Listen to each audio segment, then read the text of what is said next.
രാജ്യത്തെ വിവിധ എക്സ്പ്രസ് വേ ദേശീയപാതകളിൽ ഈടാക്കുന്ന ടോളുകൾക്ക് വാർഷിക പ്ലാൻ അവതരിപ്പിച്ച് റോഡ് ഗതാഗത ഹൈവേ മന്ത്രാലയം. ഗതാഗത ഹൈവേ മന്ത്രി നിതിൻ ഗഡ്കരിയാണ് സമൂഹ മാധ്യമമായ എക്സിലൂടെ വാർഷിക പ്ലാൻ പങ്കുവച്ചത്. ആഗസ്റ്റ് 15-ന് രാജ്യത്തെ വാണിജ്യേതര സ്വകാര്യ വാഹനങ്ങൾക്ക് 1 വർഷം ദൈർഘ്യമുള്ള ഫാസ്ടാഗ് പ്ലാൻ സമർപ്പിക്കുമെന്നും മന്ത്രി പറഞ്ഞു.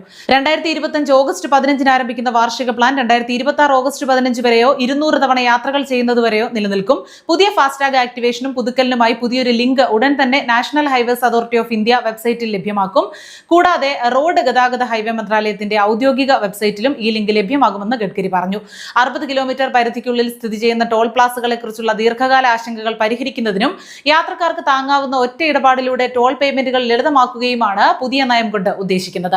ഇതിലൂടെ ടോൾ പ്ലാസയിലെ തിരക്ക് കുറയ്ക്കുക, ജോലിക്കാരുമായുള്ള തർക്കങ്ങൾ കുറയ്ക്കുക എന്നിവയും ലക്ഷ്യമിടുന്നുണ്ട്.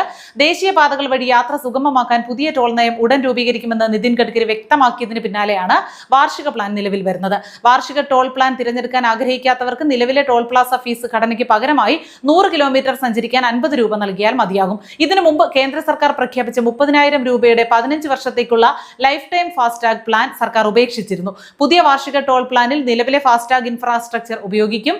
പിന്നീട് ടോൾ ബൂത്തുകൾക്ക് പകരം GPS-നെയും ഓട്ടോമേറ്റഡ് വെഹിക്കിൾ ട്രാക്കിംഗിനെയും ഉപയോഗപ്പെടുത്തുമെന്നും ഗഡ്കരി കൂട്ടിച്ചേർത്തു.